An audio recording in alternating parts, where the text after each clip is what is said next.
is Kendéll Lenice. Welcome to Kendéll Lenice Live right here on YouTube. I'm so glad that you returned again. Before we go any further, do me a favor and subscribe below. It's so important that you do that because I'm bringing you content that can elevate you, educate you, and entertain you. With this channel and this show, Kendéll Lenice Live, I like to burst the myths about Black folks because I know on the news you see us in a different way, and sometimes, and on social media, maybe doing things or trying to understand us as you see us on social media, and sometimes that's not always in a good light. So my message and my purpose is always to show us in a different light, a positive light, a real life, authentic light, and just really get to know us in a different way. I like to burst myths on this show because everything is not what you see, is what you get. Sometimes we are much deeper than you may think, and even to us. If you're Black folks and you're watching this, we know people all over doing amazing things. So I think it's so important to spotlight this on a show like this. All right, so you got a little sneak peek of my guest, but we are going to be talking about the Man Project right there. All right, so Richard Cade is my guest today. In the same way, your Father in heaven is not willing that any other these little ones should be lost, and that's from Matthew 18:14. All right, so Richard has overcome staggering odds to become the person he is today. Being the youngest of 3 boys raised in a single mother household, Richard knew first had the effects of no male role model in the house growing up. Thus why developing the Man Project, influence today for a better tomorrow, all male mentoring program is close to his heart in installing core principles to young men across the board. Richard also knows from experience the consequences of making excellent life choices. Today, he is a man of faith, a devoted husband, a father, and a minister of the gospel. And also a public motivational speaker, a chaplain, a member of the Birmingham, Alabama branch of the NAACP, his new podcast, of the Man Project's podcast entitled Manday, Monday, that deal with daily experiences with men, the experiences that men face. Let me hold this closer so I can see. a future author, book entitled Stay Focused in the Midst of, and a youth advocate. Wow. He's doing amazing things down there in Alabama. Understanding the value of education, Richard, a graduate of Holy Family High School, further pursued his college education and complete college courses in biblical studies and Christian education with the emphasis on counseling at Southeastern Bible College in Birmingham, Isiani. Let me make sure I say it right. Isiani Baptist College, both located in Birmingham, Alabama. A servant mindset, Richard has to be actively involved in charity work, volunteerism, and community service. He serves as chaplain in the Masonic Lodge Imperial 619, Prince Hall affiliated. A passion for helping young ministers needing assistance in preparing along with their own pastor led him to become involved with Mount Pilgrim Baptist Church District Association of Central Alabama. Richard also often shares the word of God at the local homeless shelter, Firehouse Shelter, located in Birmingham, Alabama. Richard Cade is also an associate youth minister at 45th Street Baptist Church in Alabama, in the East Lake community. Richard is committed to sharing his life experiences to help others, but especially to help young men avoid making poor decisions.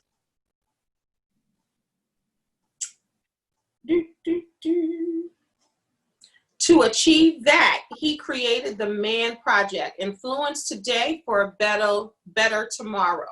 Mentor empowerment programs, which are educational programs designed to empower males to make better life choices and deter them from a life of crime, therefore keeping them out of the revolving doors of the criminal justice system.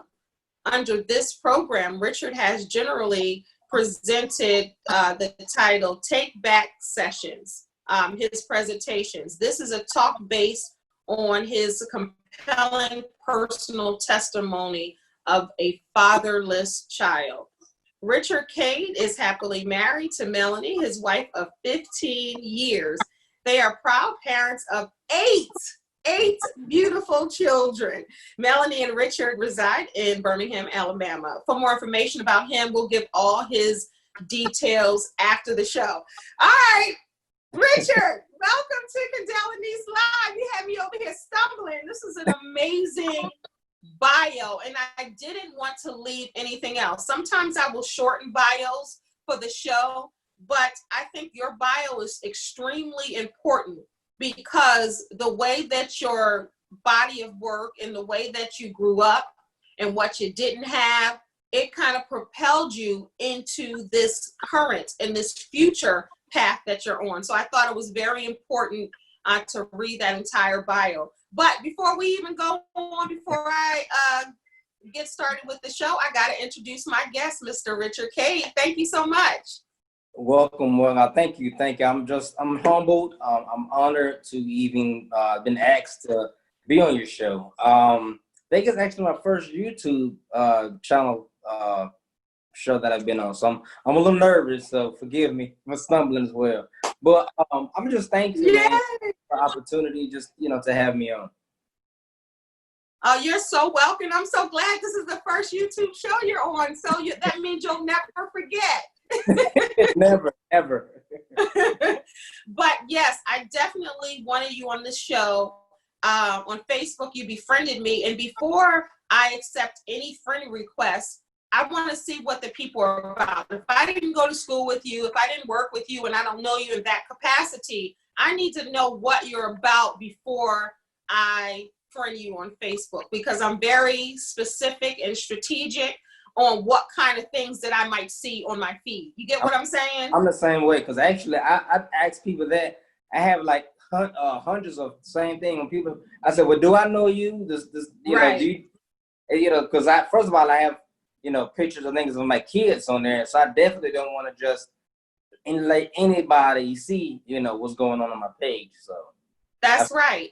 That's right. And when I went to your page, I was like, this young man is pretty awesome. And I started looking, and it was the Man Project. And I always like to have men on my show. I mean, I have men and women, but in particularly, I like to have Black men on the show doing amazing things, because sometimes you guys get a bad rap when it comes to watching the news, when it comes to people's perception and holding their purse, and men can't, Black men can't achieve this, or they can't be married for 15 years without cheating on their wife. Oh, they have 8 kids. Are they from different fathers? Simple stuff like that.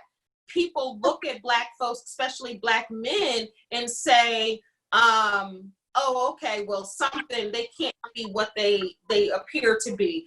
But you can, and you seem like you were doing amazingly well in Alabama with your service and your give back, so to speak. So how important is it for you to show yourself in this way, as a father, as a minister, as a business owner, and as a servant? How important it is, first, and I'm sorry, but I'm just so excited. How is it important? How important is it for you to change that narrative, or do you even think about it? And let's start. Well, I mean, first and foremost, I think the narrative is what's first most important to me, because I've been married 15 years. All 8 of my kids are by my wife. We have them together. There's no infidelity going on anywhere, and I think showing the narrative that they can be faithful men. They can't be men with no outside kids. They can't be men who are ministers, but also as a man. That doesn't mean you're weak. That doesn't mean you're soft. I play ball. I run track.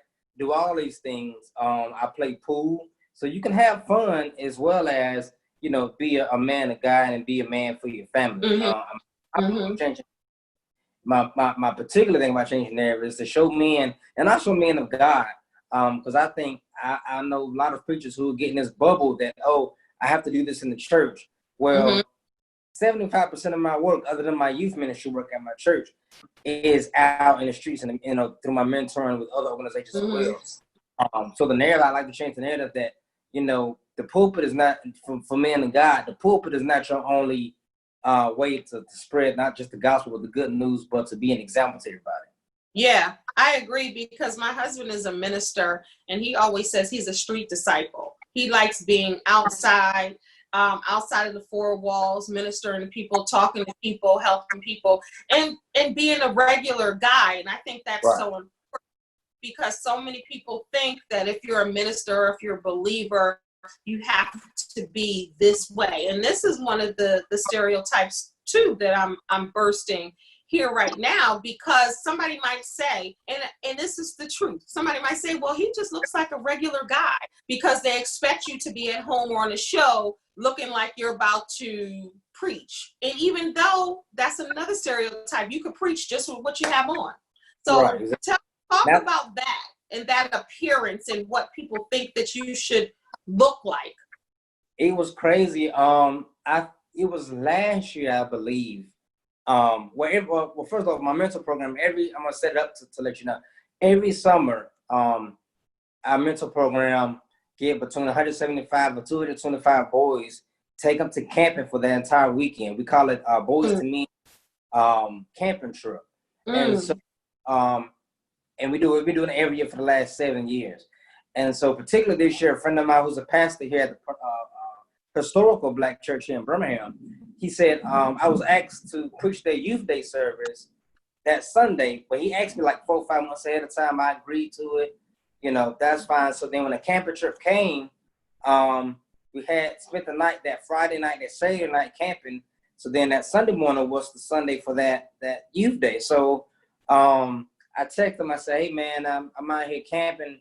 I said, I've been out here camping with these guys. I said, I'm going to take a quick shower. He said, I got a shower at the church, you know, in this quarter, whatnot, in his study. I said, okay. So, well, man, all I got is, I ain't bring no extra clothes with me. All I have is some shorts and a t-shirt and my tennis shoes for the youth day. He'd go to a traditional Black Baptist church. And so he was like, you know, man, they're going to look at you crazy.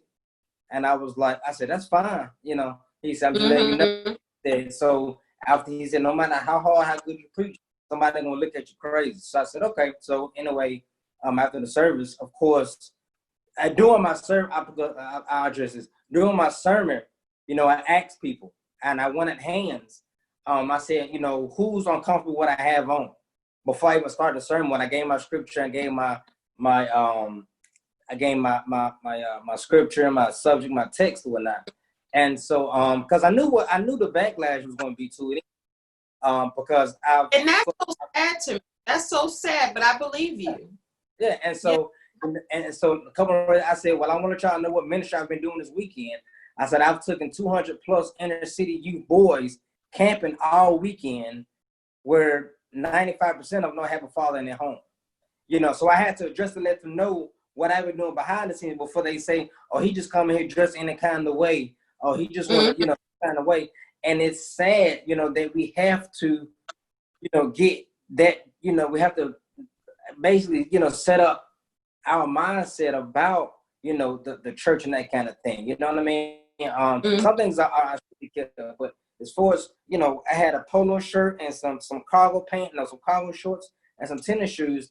And I think I probably one of my best sermons I preached in maybe 5 or 10 years. So, you know, because I just felt that overwhelming judgment on me, but I want y'all to look at what y'all doing. I want y'all to be focused on more what y'all doing outside the church instead of what you're doing in this church.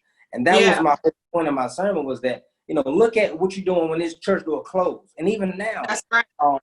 You know, even now with the pandemic going, I've told several people, you know, I'm saddened by the way it happened, but had to make so many ministers get out of they comfort zone Yeah. for them to in the community or for the neighborhood. So, you know, we have to be able to look beyond our 4 walls. Yeah, that's so true. And I'm so glad you said that, because you're absolutely right. This pandemic has forced pastors and ministers to step outside their box. Some of them were still doing it the old-fashioned way. They weren't reaching people, but the 40 people in their church that have been in their church for decades after decades after decades, and then they wonder why they don't have any new membership. It's because they're doing things the same way. They're not willing to see people outside of what they have on and who they're related to and all of that. And they're like, oh, social media is the devil. I'm not going to get on there. Right. And they do have that mindset. But Right. it is, if they wanted to keep up their membership, if they wanted to keep up their tithing, if they wanted to keep, they knew that they were forced to do things differently. Go on Facebook Live, go on Zoom, do it a different way so you can still get that message out. And hopefully they've learned that and they won't go back to the narrow-mindedness, that they will continue to expand. And no matter what someone has on, where they're from, their background, they're still able to receive the message if it's given properly. So I love that you said you preach that thing, you know, totally different. It was one of your best. And I think too, because you had something to prove, and also you were comfortable with who you were at that time, you know, what you had on, because you had just got finished doing some amazing work. So now when you ask them, you know, how many people are uncomfortable with what I have on, did anybody raise their hand? Did they say anything? Oh, yeah. That's, I heard, I mean, of course I couldn't hear because it was a couple people, you know, mumbling, murmuring. I heard somebody else say, go get your change of clothes. You know what I mean? Wow. Wow. Say, This is I mean, in 'cause we gotta Alabama? yeah, this is at the church I was speaking at. See, Yeah. and down south where you are, it's really serious. I know. I know it's serious on your dress code. Like up north, coming up north, like, now I'm not saying now some churches don't want you a certain way, but you'll go into churches here and people will have on jeans, you know, people have on just what you have on right now. And even my it's pastor, no big deal. my pastor, he's cool. I mean, I've been under him for maybe going on 10 years. Shout out to Andre Sparks, 45bc.org is our church website. But like, he wears polo shirt and blue jeans any given Sunday. You know, even on Communion Sunday. You know, he said it's not about dressing up, and that's what drew me to him. You know, over the last few years, because he said, you know, we can look all dressed up, but if we tore up on the inside, it don't even matter. So that's right. And also, you're teaching people also by being the head and being the preacher there or the minister there. You're also teaching in that way. Like, it's not about how people show up to church, because you can be this glorified Christian and tell everybody about the name, you know, his name, and exalting him and what we should do and all of that. But if you're ugly, like you said, on the inside, or you're very judgmental, and people see that, you're not going to lead anybody to Christ, to your church, to you, because of that negativity and that judgment, because that's really what it is. So when people come into your church and you don't like what they have on, people forget about the word and hearing the word, and they're so focused on this person's hair, what this person looks like, what they have on, that they're not even hearing it. And then they'll leave church that day and say, oh, the word was good. Well, how do you know? Because you were too busy judging other folks. And it's not lasting, because when you leave and go get something to eat after church, you judging somebody at the restaurant. You know what I mean? So by you being you and really showing that and really letting them know what you were about and what you were doing, they could not help it, hopefully, but to hear your words and hear the words and stop focusing on your polo shirt, because somebody was probably really focusing on that so hard they missed what you were saying, or someone was focusing on your word and forgot what you were wearing. And hopefully it was like that. Yeah, but I mean, after the service, people that came in and they were acknowledgement and loved, you know, my service. I mean, my sermon, and they did acknowledge. You know, they said, man, you convicted.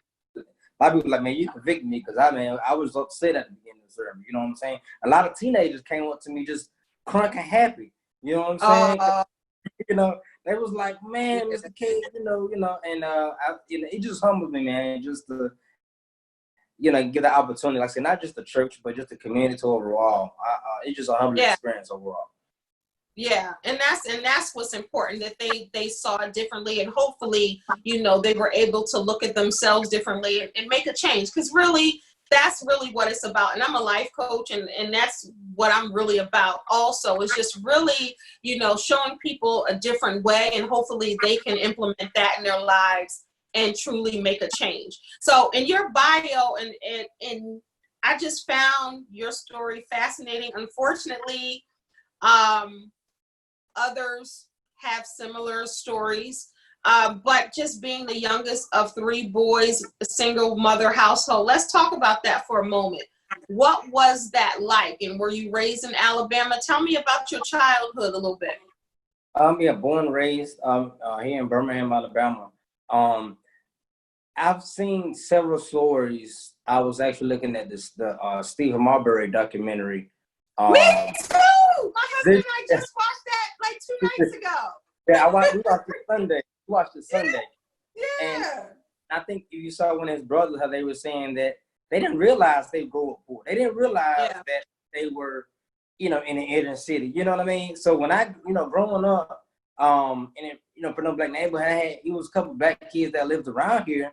And so growing up, I just know we had fun. I knew we, would go knock on each other's door at 7 o'clock and go play until the lights came on, and then we spend out of each other's house and, get bikes and all that stuff you don't think about till you get older. You be like, man, you know what? I remember we did have bologna sandwiches for like 2-3 days sometime, or we had sugar water or syrup bread. You know what I'm saying?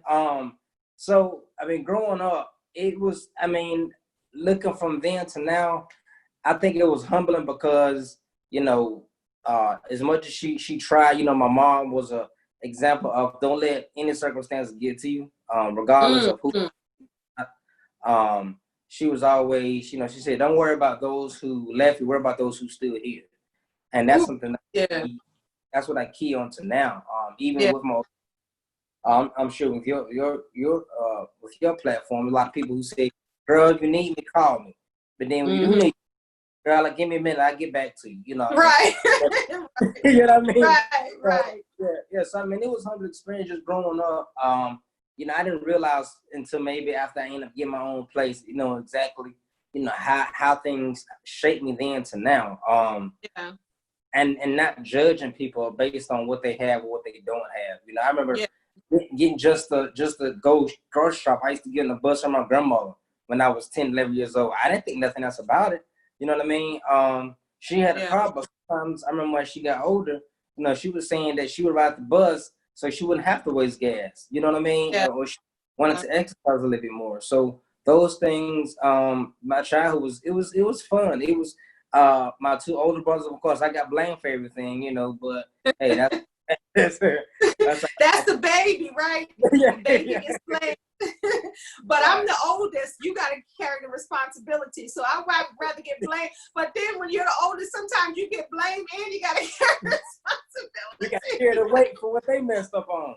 Right, exactly. So being the oldest, sometimes, you get blamed too. But it sounds like your mom was an amazing woman. And for you not to know, and that's the beautiful thing about moms, especially Black moms. I got to give a shout out to Black moms because we hold it down for our children, for our families. And sometimes you don't know how hard it is for that parent, like you said, until you grow up and see, because I was raised by a single mom. My dad lived in a different state. But the bulk of the raising and the rearing was from my mom. And sometimes you don't know the struggle. You don't know if they cried at night. You don't know if they sacrificed something for you. Like, you don't know because you're a child and you're having the greatest life.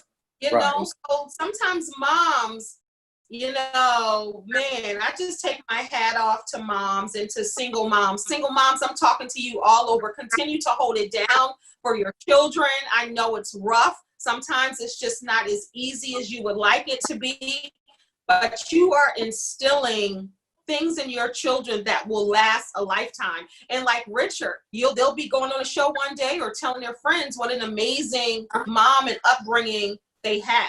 So what did that teach you the most about? When you look back at your childhood now and you see yourself as a grown man, what can you look back and say, my childhood taught me this, my mom taught me this? I think my childhood taught me that no matter what comes your way, I'm sure you heard the cliche all the time, it's not what happens to you, but how you react to it.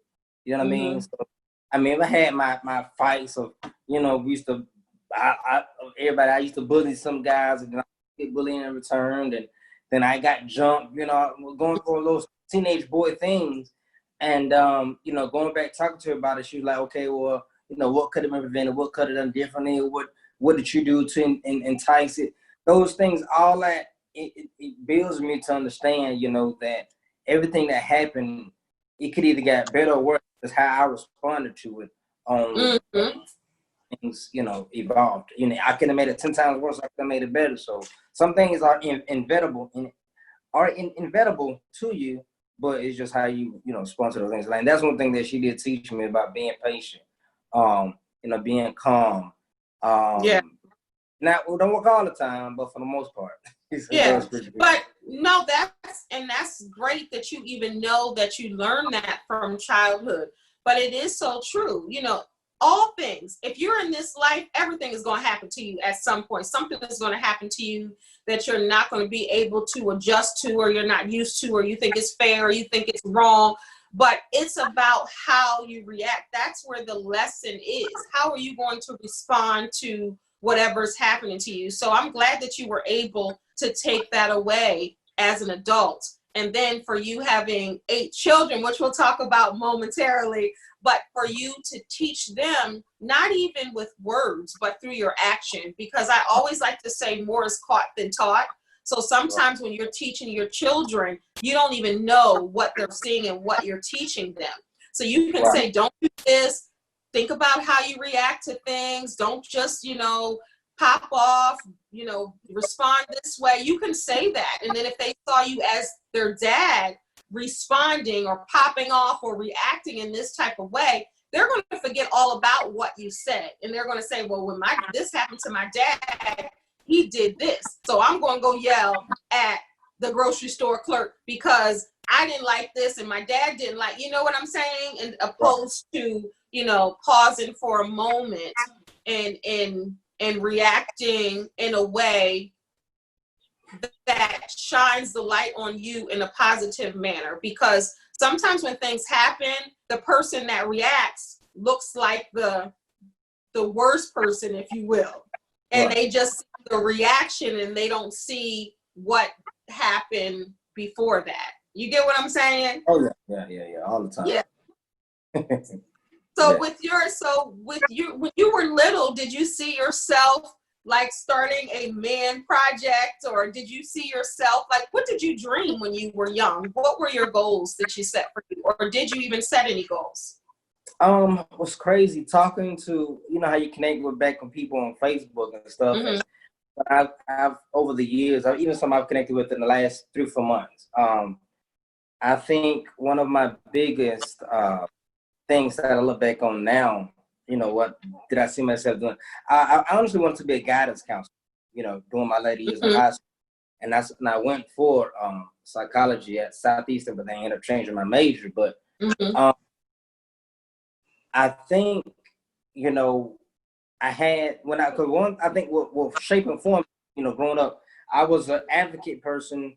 I grew up in the YMCA here in Birmingham. I was a product of it from first grade all the way up to like maybe my sophomore year in high school. Oh, wow. Then my sophomore and junior year, I actually became a volunteer at that same YMCA. Then a year or so after graduation from high school, I became a counselor. And then what was crazy, I became the after school summer camp coordinator of the YMCA sports after school summer camp program as well. So I So kind of always. you've been giving back since you were a child. Then it sounds like. Yeah, and I coach even when I was in high school. I was coaching like little league soccer for like middle school and elementary school because I grew up playing soccer ever since I was 7, 8 years old. So once I got older, shout out to Cham Norman. I'm gonna send this to him too, but he's the director here at the YMCA. He's known me since I was like literally 3 or 4. But when I got older, the first branch he was at, he said, "Man, why don't you come teach little kids soccer?" Because I love it. I still to this day I still love soccer. My kids. And you were in high school? You were in high school at this time? Yeah, I was in high school. I was teaching soccer in high school. And I played basketball, but I was teaching soccer because soccer was like the off season for basketball. So I was able to play basketball in high school. And then it was off season to work out and then teach the kids soccer for the middle and elementary kids grade level. So like I said, it's kind of always in the why because I've always seen people as I got older in high school, I was seeing my same counselors. A couple of them became cops and that kind of thing. And that kind of, I was always was a people person, you know what I mean? Mm-hmm. So just seeing it always, it's just, I guess, I didn't see it in me. I was doing it, but just, I'm like, okay, this is just what I like to do. I'm like doing it for fun. Yeah. But when I put that in high school, I went to high school with, they said, man, I know you was going to be doing this back when we was in 9th or 10th grade. I'm like, wow. Like, you know, and even doing ministry, they said, man, I know you was going to be a preacher back in 10th grade. And I'm like, wow. I didn't see it, you know, but yeah. they'll say, yeah. They say, yeah, man, I remember when you was, because we had religion class at the high school. And so I'm a history, religion, science freak. And so I was always hitting our team, you know, meetings about that and, you know, why we should do Christianity. And because I've been saying that for years. So anyway, they say, man, I saw that in you years back. And like I said, me outside, I didn't think about it. You know what I mean? It just kind of happened. You know what I mean? But if you're doing something you love, you don't think about it as, this is what when I get older. It just evolved and going. Yeah, I totally can relate because the same thing happened to me. I've been a life coach, a helper, you know, everything that I'm doing, you know, fighting for the underdog and, you know, being friends with everybody and all people and trying to help everybody all the time. Right. It's so funny how God sets up your life because you don't even know, like you said, that's how the same thing I felt. Those are my sentiments exactly. Like you don't know until someone, I remember years ago, and I say years ago because I'm a woman of a certain age. Years ago, I went to my 20th. I went to my 20th high school reunion years ago. I'm already past 30 right now. I'm at 30, but and I pulled out my yearbook, and they were saying, "Kendéll, you helped me with this, blah blah blah," and I was floored. I was like, "I did? I helped you get through? How? I had no clue." And I say all that to say that, right. And what I'm doing now is the same thing. And it just floored me. Like you said, you're just being you. And God is funny that way. He knows who he made. You know, he knows how he set you up for your future and how he's shaped you and how even some of the disappointments, the happy moments, everything comes together for your purpose and the greater good of other people and really giving God the glory for setting you up like that. Do you feel that? Do you often say, wow, God, like I was like this before and now I'm doing this? Do you ever have that conversation to trip you out? All the time. It's crazy. I think I ran for my calling for about 2.5 years. I started when I started preaching officially, got licensed when I was 19, but I was called when I was about 16, 17, right? Wow. Right. I think when she was about to pass, that's when I got the confirmation before she was about to pass. And your mom? No, my grandmother. Oh, your grandmother. Yeah, so she passed in 97, but I knew around 96, you know, when she was, you know, getting ill and that kind of thing. And so I knew it then, of course, you know, God, but I'm like, man, I'm a teenager. I ain't trying to go and be no preacher at no 19, you know what I mean? I'm trying to, I'm just in my own place. I just got my own apartment. I'm a little bit big. You wanted to flex. You wanted to flex a little bit. You wanted to, you know, right. I get it.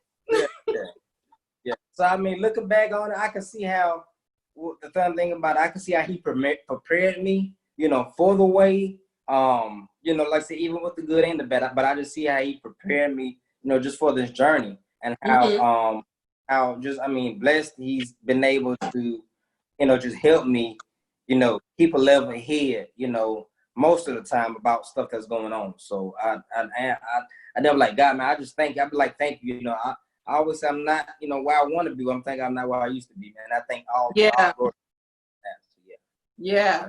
So you've been married 15 years, and I definitely have to talk about that before we get into the Man Project. And you have 8 beautiful children, right?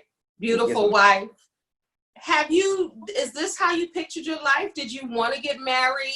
Did you want to have multiple children? Like, this blessing, did you expect this? I knew I wanted to get married. I know I wanted to have at least about 3 or 4 kids. I put it that way. I know I wanted to be family anyway. Because my aunt, I love my aunt to death. She's in Miami, Florida now. She's from here, but of course she moved back, I think, when I was still a teenager. But I always, you know, wanted a big family. My aunt, she has 7 kids. She always teases me all the time, oh yeah, you got me one more than me, that kind of thing. But I think one thing people always say, man, how you do it? You know, I will keep you, you know, with all them kids. And I'll be like, man, patience and prayer for one thing. That's the kids. Patience and prayer. Patience and prayer. I love that. Yeah. And so, you know, with my kids, I mean, I love them. My oldest, she just turned 15 last month. My youngest just turned 5 months old. All right, let's talk about the ages. So 15, come on, bring it on down. So 15. All right, 15 my daughter. My son is 13. He'll be 14 next month. My other son, he's 9. He'll be 10 next month. Then I have twins that just turned 8. Then I have a 4-year-old. Then I have my 1-year-old. He'll be 2 in September. Then I have my 5-month-old. You have a 5-month-old. So 5 months to 15. 5 months to 15. Yes, ma'am. Wow. And it's just so when you're, no, go ahead. I don't know. I was just saying, and just the fun thing about it, people are like, well, how you do it? And it's kind of crazy. Like now we have the older ones, like they help out a lot more than, I mean, people really realize, you know what I mean? They still are kids, so they do have their fun, you know, but a lot of times my oldest daughter, she just, you know, like right before I started banging my 5-month-old, he was just going to sleep anyway, so I was putting him to sleep. So I have my video to do. And he said, okay, well, I get him. I'll go ahead and feed him, put him to sleep. You know, and most 15-year-olds, you know, of course, she got her phone time and her friends time, all that kind of stuff. But, I mean, from knowing her looking, but like she looks back to where, you know, when she was 10, when she had 1 or 2 little brothers or something, she look at it now, she be like, you know, Dad, I just love y'all. I love you, Mom. You know what I mean? Because she sees the work. You know what I mean? She sees the work. Not saying it's always perfect because she's a teenager, but most of the time she says, you know, Dad, I really love y'all. Y'all do so much for us and that kind of thing. So she's just a jewel. I love her to death. I love all of them, you know. Yeah. But it's so amazing that I can see the pride in your face, you know, with your children. I always think that, and that's another myth. And I just love to see Black fathers, Black husbands, because Black folks, we know they exist. And, you know, I'm not even going to say that. Some Black folks don't even know that they exist, you know. So I really like to showcase that, the husband part, because sometimes when you do interviews, they want to talk about business, but I like to focus on the whole person, because sometimes that drives the business and why it shaped you and how you are in business. So I think it's important to just really display all of it. So with your children and your daughters, you know, saying that to you and being able to help out, that's really what family is. So somewhere down the line, you've taught your children, you and your wife, about family without saying anything. So how important is family to you? And I know the family that you've come from, your family of origin, but just your family that you and your wife built. How cool is that when you look at your children and look at your wife and say, this is us? That's what makes me want to have my program, because I know, once I had, my first child, my wife, I knew what kind of dad I wanted to be, because I knew what kind of dad I didn't have. So that was the style that I knew from day one. I said, when she's born, I'm not gonna be like dad was, just stopping that, right in the bud. And so when, I evolved and continue to grow as a man, I think when I started the program, I said, well, everybody doesn't have the opportunity to be blessed with fathers like I am. And I even talked to my son about it when I started. He was like 10 when I started. And I said, hey man, what if I got some other boys who may not have a dad, we get together and go bowling and play pool or something sometime? He said, yeah, I think that'd be cool, And that was very selfish of your son. Yeah. Because he likes. He even takes, like, the other pandemic going on now, and a lot of guys in our program, they'll text each other, because like we range from 9 to 17, so we have a break off in the groups, like between 9 to 12-year-olds and 13 to 15-year-olds together, and 15 to 17. So then a couple of 13, 14-year-olds that my son hangs out with, they take each other here and but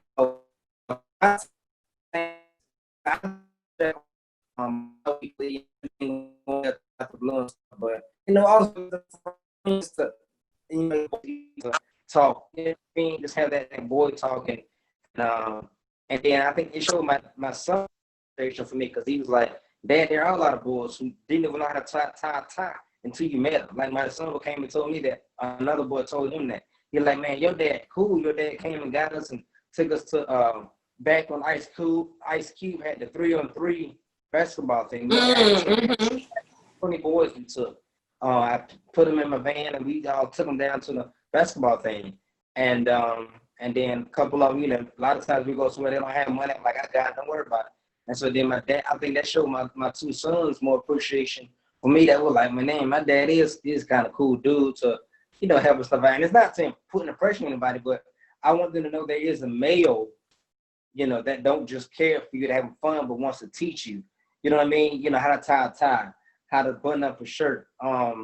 Those kind of things, just seeing our young, just seeing them influence positively, I think.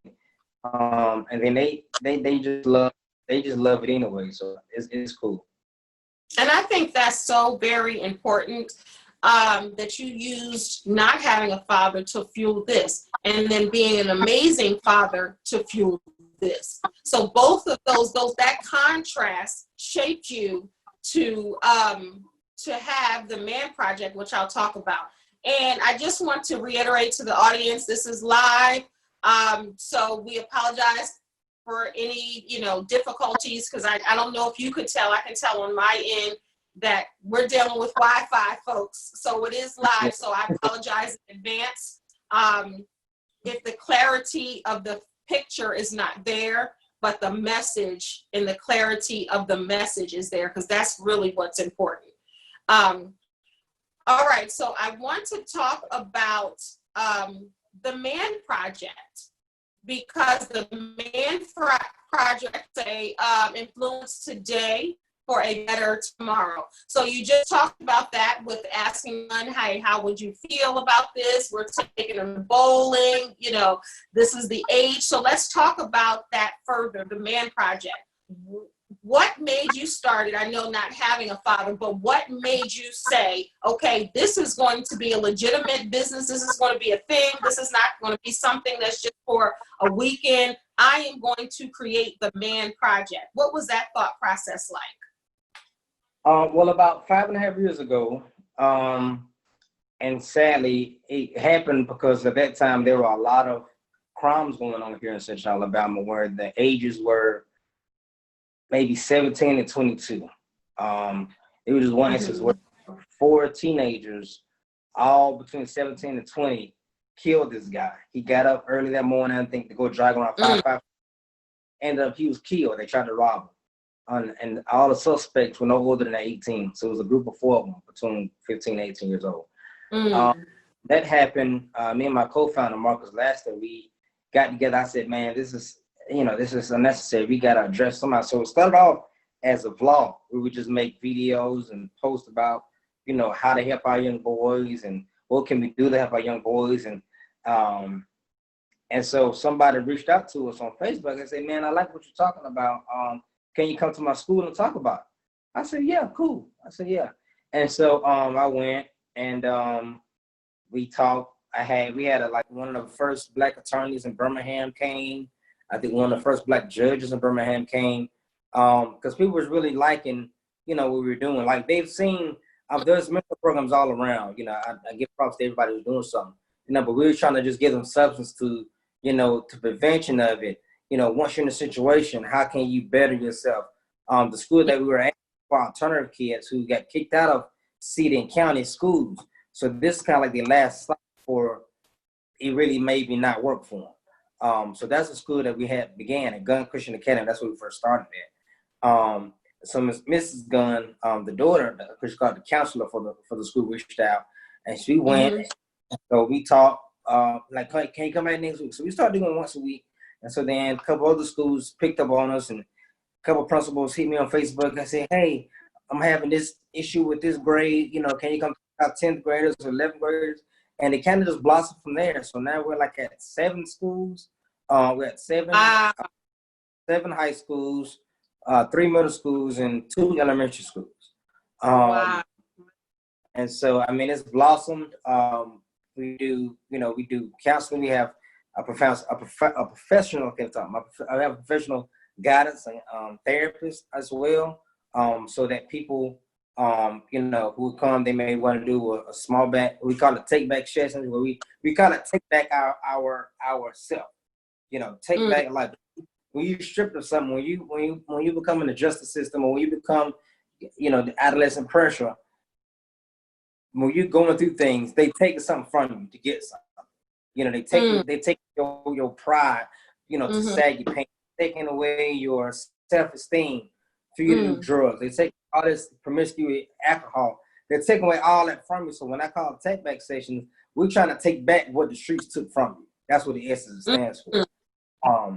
And so we do those, and then I do also have a team of mentors that we link up with mentees. People say, I need individual mentoring. I need a male to come speak. I need a male to hang out with my son. So I do have a pool of mentors that we have. So we can, they'll come on that kind of thing too. So I guess you kind of twofold mentor. Yes, ma'am. That's so awesome. So do you have a location, or do you just go into the schools, or do you have a location that they come to, or you just go to them? Luckily, right before the pandemic hit, we were able to get a location at Calvary Baptist Church here in Birmingham. Wow. Different meeting rooms, and they assigned us. I think we had 5, but we shut it down to 4, and we had sessions in each room. But those 4 rooms where we was meeting every 3rd Saturday before the pandemic. Wow. And we had different sessions. We would go to a friend of mine. He's a professional chef. We would go to his restaurant. Wow. And etiquette sessions on, how to, just small things that you should do as a man. Then, of course, we would have, my pastor, he's a judge. He would come talk to him about the justice system. We were sitting inside a courtroom, on just looking at real trials. It meant to be a small, DUI or something like that, to kind of let them know, hey, at 15, 16, if you charge these things, they're not letting you back, or as a child, you will be charging us a door. So we have to make them aware of all those things, and not just, be a better man. There's elements to it. Yeah. So why name it the Man Project? That's what that's what we're going to. Like I say, it's elements in becoming a man, and anything you're building, anything you take part in is a project, right? So you're building something. We're trying to put together. We want to build better men. So we're saying, hey, you want to do something better, we can have this project work together for you to become a better person. And at the end, influence today for better tomorrow is pretty much everything explanatory, but influence we do today, the impact we charge on our young men today will indeed make a better tomorrow. I love that, because I wanted you to clarify that, because there's some women and be like, yeah, my man is a project and I'm working on him all the time. He is my man project. That's the beauty of it. You know what I mean? Like projects, you can't give a timetable to working on the project. That's the thing about it. And, you know, and that's why we started, you know, the Park Bro program, because nothing that's just going to happen in 9 months or 10 months. Yeah. Days. You know, even myself, and we actually started, we began this, once pandemic cuts off, we was working on, we have the mentoring aspect for our young males, and then we have the empowerment portion of it for our adult men. We'll begin together. Like my partner, he's in Georgia, the co-founder. He started another branch off of my mentor program called Flow and Drive, where he's working on becoming a golf player now. He loves it. And so what he's going to do is he's going to implement, when he comes to Birmingham, we're going to get together and play golf. I mean, empowering men just to talk. Wow. Just to bowl, golf, pool. Just empowering each other. Just, you know, small talk while we're playing golf, small talk while we're playing pool. You need that. I think you need that, because women are freer to do that. With people like, and you hear people say it all the time, like with women, they share and they go and they do and they share emotions and feelings and all of that. And some men do too. So I'm not going to be biased to either. But men, sometimes you have to put up this front, this wall, this, you know, protection and stability and, you know, the head of the household and a lot of things like that, that sometimes you can't breathe. So that sounds like you're being able to just breathe, have conversation with other men, influence other men. I think that that's pretty awesome. Yeah, that's the point of it. And that's another reason why we started our podcast. I don't know if you've seen it, our podcast, Manday. Manday. Yeah, each Monday. That's the name of the podcast. If you guys want to check out, it's on Spotify, Apple Podcasts, Google Podcasts, a couple other ones, but you know, to talk about things that you might not normally talk about. You know what I mean? Monday, talk. Like today we was talking about, man, I'm going through ish. That was the topic. You know, last week I think it was called Loving Yourself. A couple weeks ago I had one of our course was a guest, was called Men of Faith. So I mean, there's certain aspects, like you say, it doesn't just stop at when you become a grown man. You still is ever revolving process and project. So yeah, and I'm so glad that you brought up the podcast, because that was actually my next question about Monday too. So you guys, like he said, it's on all podcast platforms. So I have a podcast, Shine with Kendéll Lenice, and I definitely, and it's important for me. Thank you. I'm not saying that to plug me, but I'm saying that it's so important to support positivity, to help you grow, to help you learn, to help you, you know that you're not alone. So that's always my mission. And I'm so proud to say and to be here with you, Richard. That's your mission. His podcast is Manday Monday. You can listen wherever podcasts are played, but most importantly, please subscribe to this brother's podcast and to check him out, because he's doing amazing things. So I want to talk about the author part of it as we wind down. So let's talk about this book. So what's going on with that? I'm working on it. I'm still writing it. Been working on it for a few months now. It'll probably be out maybe spring of next year. Just because I like to take my time, make sure everything's good. But it's about just staying focused, you know, through adversaries, through the good, the bad. And sometimes even though we don't talk about it, sometimes they're even too good, because we get complacent with too good, either the marriage, job, kids. You know, you're walking into an environment, everything looks good. Sometimes you think it doesn't need more work. And sometimes that's when you still need to throw the WD-40 on it and still tweak it a little bit. You know what I mean? That's right. Yeah, I mean, that's just basically what it's about. It's about staying focused, you know, through those down valley times and those high mountain times. You know, how to keep yourself motivated, because I think that's the biggest thing. You know, we're motivated doing things, but why should we be motivated, and what is that motivates? So yeah. And I think that's so good. And God just dropped in me while you're waiting. I don't know if you don't know this, but I'm starting a publishing company soon. okay.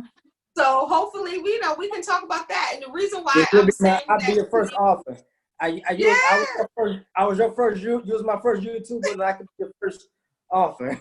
There you go, because it's so important. And these are the kind of books that I wish to publish. These are the kind of books that I write. These are the kind of books that I read. And my platform is all about educate, elevate, and entertain. So yes, we can entertain and we can laugh, but are you learning something? Are you elevating yourself? And these are the kind of books, there's nothing wrong with a salacious novel. If somebody wants to read a novel, everybody likes a good salacious novel and in the juice and the details. There's nothing wrong with that. But I wrote that down. I like huh? As I said, entertain, elevate. I said I wrote that down. I like that. Oh, thank you. So it's like, this is what I want to help people. And I think that book, it's going to be amazing. We're claiming that that's going to sell out all over the place, because coming from a man, that's right. Coming from a man, a Black man, I must say, a husband, a father, a minister, a teacher, a warrior, an author, a podcaster, it all encompasses that you just want to be of service. You want to give of yourself. Really, that's who you are. And I can clearly see that. And anybody watching can see that, because you're doing it without effort. And I'm not saying effort meaning it's easy. I'm just saying that's where you're flowing. That's what you're called to do. And all of it's connected into the betterment of people. And it's just amazing, as I tell you all out there, it doesn't matter what you didn't have. You can do two things. You can complain that you didn't have a father, that you were poor, that you were from a single mom, you didn't have this, you didn't have that, and woe is me, and why did this happen? Instead of saying, why not me? The second way, why not me? God trusted me with this because he knew with this experience, I was going to go out there and change lives. And that's essentially what you are doing. So kudos to you for that, sincerely. I appreciate that. Like I said, I'm humble. Just, for you to even reach out to me because I know there's hundreds of thousands of people you could have spoke with, but I'm humble, for that you even reached out to have me on. Seriously. Absolutely. And I hope to have you again, because an hour sometimes is just not enough time. Right. But I wanted to spotlight you. What do you want as we wind down? What do you want people to know? And we talked about some of these things, but I want to recap. What do you want them to know about you? What do you want them to know about the Man Project? What do you want them to know about your podcast? About me, I want you to know that I am a man who does not want you to be complacent where you are. You're not made to just be mediocre. I don't care if you feel like you're okay with just working where you are. Work toward owning that company. Work toward getting some shareholders in that company. Whether it come down to investment, make wise investment. A lot of crazy stuff out there going on now. But, and then, I want you to know about my program is that we're geared toward making men better. We're not geared toward producing anything that we're not going to be proud of. We're here for the long run. If you feel like, hey, somebody, I was involved with something or someone or whatnot, with this pandemic, we're doing Zoom sessions. Where we talk to guys one-on-one. So if you catch this and you're, in DC or Baltimore or Pennsylvania, anywhere, it could be California, reach out to us. Send us an email. Our website is the link to our email. Our website is tmanproject.org. It's the website. If you can message us on our social media handles. Same thing. T-Man Project for Instagram, Twitter. You can find us on Facebook by the entitled name, The Man Project Influence for the Dates. Influence Today for a Better Tomorrow. What I want you to know about, you said myself, the program, and the podcast. The podcast is for letting men know that we're here to issues that matters to you, that matters to us. When I say us, meaning, my team or whatnot, to help you get resources, to help you be informed, to help you evaluate yourself, like not just entertainment. Because sometimes, man, we the hardest ones who want to listen to advice sometimes. We're just stumbled by nature. So, we're here to talk about things that they normally wouldn't talk about. You know what I mean? Relationship, sex, health. We cover a lot of those topics, and they're coming in the future as well. So we definitely want you to check that out. Like we say, Monday. Just type it like you see it on all your podcast platforms. That's Richard Cade, ladies and gentlemen. He is an amazing man, and I love the fact that you are an amazing father and you want to give back to those without fathers. There is a purpose in his work, and I love to see that. Continued success to you, Richard. And if ever capacity you need me, I'm here for you and I support you. And I'm getting ready to go follow you on Instagram and go But thank you so much for joining me on Kendéll Lenice Live. Thank you. Thank you so much. I'm gonna need you to help me with my YouTube page because I don't have a YouTube page yet. So I got you. Okay. Yes, ma'am. Got you. I got you, and I'm glad that you're doing that. I think that will be great. And then we'll talk, but your podcast can transfer to YouTube too, so we'll talk about that. Cool. So awesome. If they don't hear it on YouTube, they can hear. If they don't hear it on the podcast platforms, we'll make it so they can hear it on YouTube. Yeah. Yeah, I got you. You're stuck now. But thank you, everybody, for tuning in to Kendéll Lenice Live right here on YouTube. Before you go any further, please do me a favor and subscribe below. It's so important that you do that and hit the notification bell. So when I upload great content like this, you're able to be alerted and notified. But subscribing is so important for us YouTubers doing this because we can have an amazing project, if you will, and an amazing platform, but if no one knows about it and no one hears the content, then we're not able to help folks see us differently and to evolve. Again, my purpose is to educate, elevate you, and entertain you. So hopefully I did this on this show. Thank you so much for tuning in. Remember, you are a star, so don't allow anyone to dim your shine. Until next time, God bless. Peace.